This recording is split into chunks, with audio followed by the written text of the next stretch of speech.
vorbim despre Anunnaki. Mai exact, de ce Anunnaki nu sunt extraterestri, așa cum și mai mulți știu, probabil de pe TikTok sau alte videoclipuri de pe YouTube. În primul rând o să explicăm cine sunt de fapt Anunnaki. În mitologia din Mesopotamia, care cuprinde mai multe țări, cum ar fi Sumer, Acadia, Asiria sau Babilonul, există panteonul fiecărei țări respective, în care Anunnaki sunt un grup de zei. Numele lor provine din combinația dintre zei An sau Anu și zei Tzaki. Anu este zeul suprem în mitologia din Mesopotamia, mai exact zeul cerului, iar zeița Ki este zeița pământului.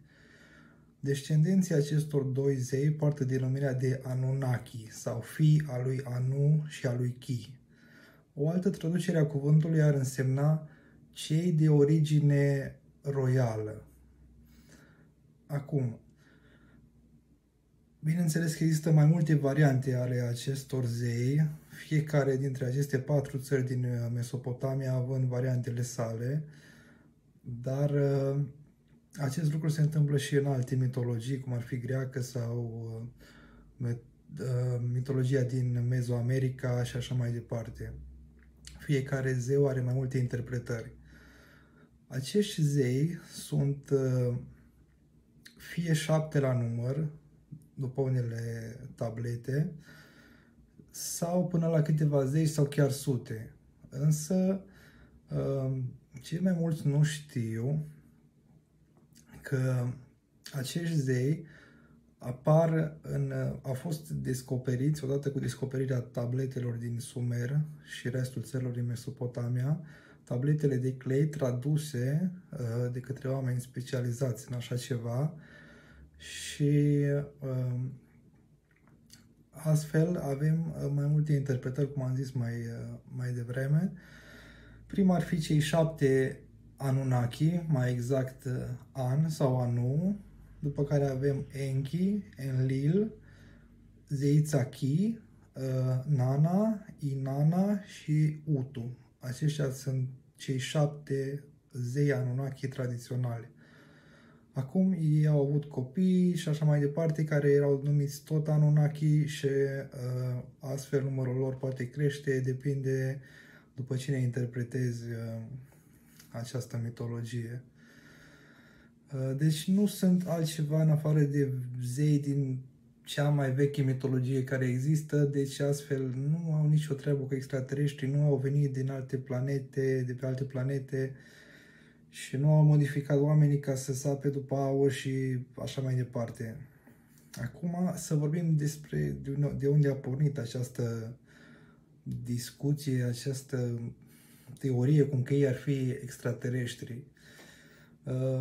A fost un om, să-i zicem așa, Zecharia Sitchin, pe numele lui, care avea profesia de economist și de jurnalist. Acesta însă avea o pasiune pentru mitologia din Mesopotamia veche și atunci el a încercat să învețe vechea sumeriană, bineînțeles fără pregătire, fără studii, fără a participa la o facultate efectiv și a învățat treburile astea, pentru că există facultăți specializate pentru așa ceva. Există asiriologi, există sumeriologi, cum ar fi Irving Finkel, un foarte bun asiriolog, care a tradus multe din tabletele de clay, care au fost descoperite în biblioteca de la Ashurbanipal. Acesta, antrenându-se singur în vechea sumeriană, s-a hotărât să traducă, după studiile lui, tot singur, aceste tablete. Ulterior a scris o carte care se numește A 12-a planetă, în care el spune că există o planetă numită Nibiru, pe care acești Anunnaki o populau și că, din păcate, atmosfera planetei a devenit instabilă din anumite motive și atunci aveau nevoie să o stabilizeze folosind aur, particule de aur, ca să le împrăște în atmosfera planetei și așa mai departe, însă planeta Nibiru nu avea aur. Atunci ei au ales să vină pe planeta Pământ, deoarece au aflat că este foarte bogată în aur. Aici au găsit primele specii de hominide, după spusele lui Homo erectus, și atunci au modificat ADN-ul acestor hominide, transformându-i în Homo sapiens și astfel folosindu-i ca și sclav pentru a mina aurul din atmosfera Pământului, din Pământ. Și atunci unii dintre ei au rămas și astfel au devenit primii zei din mitologie și fiecare având numele lui și așa mai departe. Ce am povestit mai devreme, fiecare zeu era unul dintre extraterestri Anunnaki și așa mai departe.